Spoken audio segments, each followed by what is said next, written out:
Ndi bulungi mukwano. Ah, gwatandise ne hey darling, nandizeemu. Nandizeemu ki? Okay. Ndi bulungi mukwano. Wanje. Thank you. Thank you. Forever 25. Oh yeah.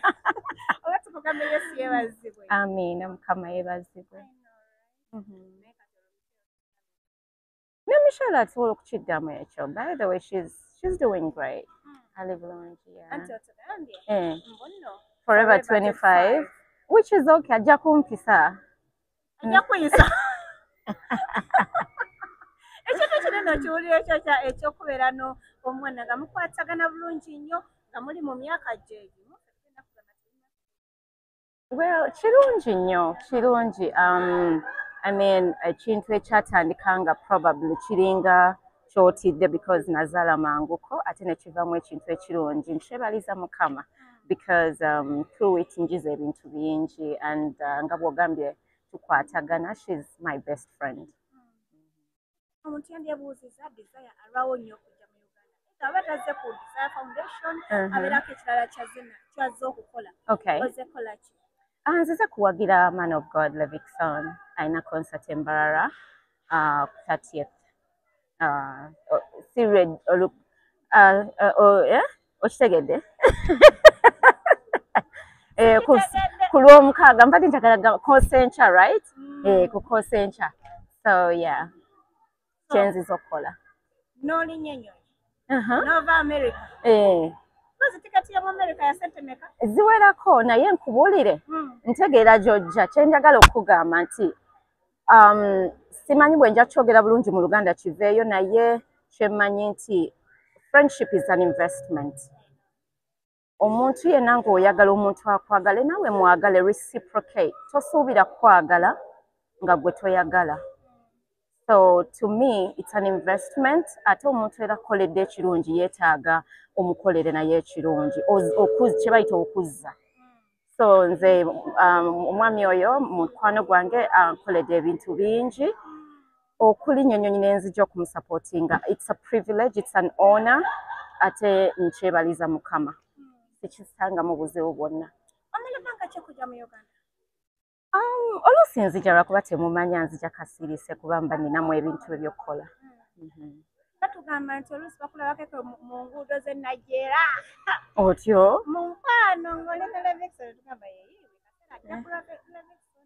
Well, awatali proof tetulirwako nnyo. I mean, simanyi oba gy'abeera naye Nigeria is a region and it's not bad to be there. Olina ky'ongamba mukwano? Nedda mukwano nina bingi nnyo ebyokugamba lwakubanga nti ennaku zino waliwo abaana bangi bazzenga bakuba concert ba Irene Namubiru tebatera kubanyimba bajja bakola ennyimba ez'enjawulo ne bakola concert zaabwe. Then kati twebuuza Desire Luzinda avaayo ddi okutukubira ekivulu kyo nekyetane. Muzonnera olwo olonze. Well, ekisinga obukulu siri nnyo mu bwangu. Ate I believe ekiseera ekituufu we kituuka ekintu kibaawo era bwe kirituuka ndikola concert naye nga sikirinako buzibu ate si kyekintu nti oba sikirowoozaako. I'm just waiting for the right time. I think that's the perfect answer. Waliwo artist waffe yadduse mu nsizeeyo. Okay. Era n'atukomawo eno n'atugamba Uganda esinga bulaaya. Okay. We oludde nnyo eyo mu nsi z'ebweru. Of course tetumanyi ki kibeerayo. Naye twagala okumanya Uganda ddala esinga bulaaya oba ono eyazze just kyamugana buganyi? Well, you know, I believe buli omu alina experience ye. Ate buli omu alina ekigendererwa kye. Ayinza okuba agamba, well, kansooke ngambe nti home is best. East West home will always be best. Nti eri ne bwe baba banyumidde nnyo okujja ewaka kiba kya muwendo era nkisanyukira. Waliwo abatasobola kujja waka nga bandiyagadde, so nkyebaliza Mukama. Naye n'ekyokubiri nzireyo waliko experience nti si buli omu nti bikaawa eri. Nze binyumidde era omuntu gwe binyumira mumulaba bw'afaanana.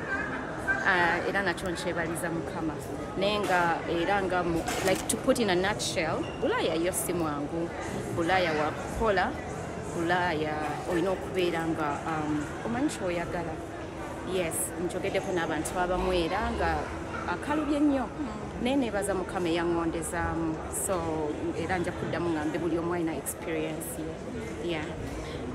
Yes, kino ekibuuzo temukyagala wenne Levixon yes temukyagala okay.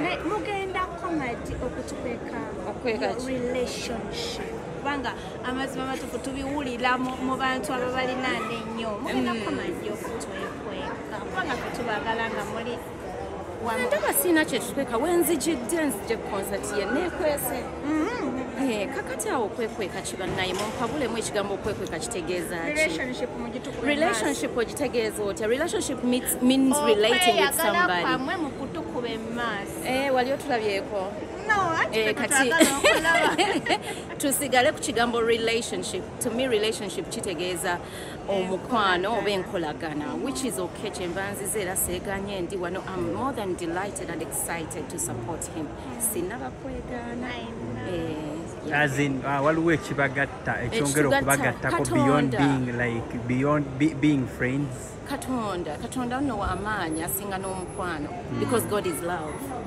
so mukatonda yasinga otugatta omwana yatuse n'okulubuuza ku social media nga Levixon emaze kola interview n'agamba senga woman of God wajje Kampala tufunirayo ka daughter of God ate daughter wali son of God son of God ajja kujja kubanga abaana beerawo bazaala babeerawo of God sikyo Desire senzoka li Kampala mundo omulala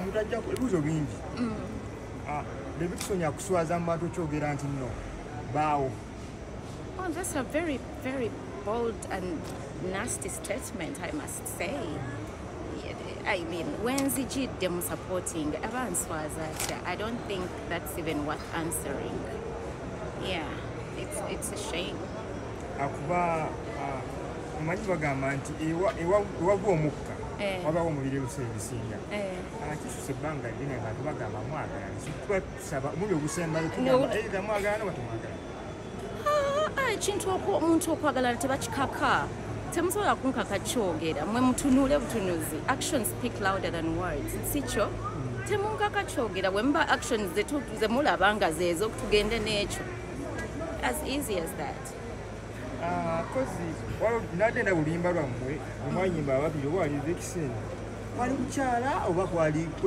yali video shoot ate oluyimba walulaba ate oyagala twebuuzaamu kuba nadde mulaba ebyo twavayo myaka tegiyise ebiri vidiyo mwagiraba tukoma okwo anti era abantu be balowooza nti munne mwakoze okwanjula anti bwe kuba kwanjula temwaliyo kati mbireke abataaliyo bagume abaaliyo bagende n'ekyo oyinza n'okuba katoze kukola mbaga eyo nayo ngaebayitako bwetyo nga naye bayitako omugenyi omuyite ng'anyumirwa si kyekyo natali bayite nga tufiirwa munnange so tugende n'ekiriwo kyolabye kyogenda nakyo naye Michelle takubanja muganda we kubanga banna ebbanga leero naawe yabivaako yabivaako ebyokubanja kati mukyala akuze we now talk about career and everything else okay kati gundi izo zivi ku kiso foundation ye eri kuki Foundation actually we acquired land very soon I'll be tugenda kuba tulaga bye tutandise okuzimba mukama atukoze bulungi emirimu gitambula Desire when it comes nti bukera ku macha olina akugamba nti badde agenda kubayo n'ekivulu wafuuka mukyala wa Katonda omuntu ayinza okubeera n'agamba nti Desire zino ennyimba eziwayimba ezasacula osobola za performinga ku stage oba tukyasobola zi performinga I think it depends on the environment. Kubanga enyimba ezo zaali za mukwano. Recently nayimbako ku Kwanjula. It was actually my first time. I was excited. It was different. Naye kyenjagala ogamba nti nsobola oziyimba depending on the environment. Tosobola kwegamba waliwo environment nga kikutte ekyakatonda ate tosobola kudda nnyo mulaavu. Naye nga si kive sobola oziyimba. Anti era kunefe tulaba omukyalo omu era munne yali ayimba secular music Grace Nachemera. Naye yalaga nti munnaye engeri gyadda sayidi eri eyakatonda nti zino ennyimba ze ziyayimba mu kusooka zina buzibu ki nti oli bwaba ziperformize zina embeera gye zimuteekamu oba Well, nze saagala, God created love, God is love. So saagala kitwala nti kibi okuziyemba naye nga bwe ngambe kidependinga ku environment ekikulu. Of course right now ndi bent more on the gospel side, on the professing the name of the Lord. So nga bwe nkugambe depending on the environment nti wemba ngenze mu kwanjula ate ziri ze zisinga okukola ku bwoba oyimba ku mukwano naye nga si kibi. Saagala ngambe mu kibi kubanga era bwe naziyemba tekyali kibi, kyali kibi. Nga tuwunzika kibeera ku kisembayo atukuloopera kuba oli maama mu industry eno ogibadde ogiyinza webaana ddene wootabadde abawala bambala bubi Butambi babuta ate nga baana bawala baswaza abaana basusa bwe babuulirireko nti enneeyise ng'omuntu avudde mu bintu ng'ebyo njagala obbakubiriza abaana abawala nti as you go down the road you regret so many things. So bandirabidde nnyo ate ku ffe abavuddeyo nti ebimu twabikola mu nsobi naye tetwaganyulwamu. So at the moment it might be exciting, it might give you lots of funds and support, but that's I should say si kyekintu kyosobola okutunuulira eba ekigenda okusustaininga. It will die down and the reality will kick in eventually. So let them cover up and be decent. Thank you so much. Thank you. Ayitaba wagezeeko embarara on Saturday. Tuyite banange mukama yebazibwe mbalamusiza nnyo amanya gange Desire Luzinda. Ekisooka njagala kwebaza mwenna abaze leero okujja wano si kitwala kintu kitono nnyo. Thank you so much era nga nkubiriza abantu nti ku 30th okwosenkya oba ku lwomukaaga guno omwezi twesange embalala tuwagire man of God Levixon. Nange ngudde gyendi nzize muwagire. Ekyo kiraga nti Katonda erinnya lye lisinzibwe. Yes. Michelle omuleseeyo? Muleseeyo ali ku ssomero. Ekisoboka Katonda amukuuma. He maintains my lot. Thank you. Thank you so much.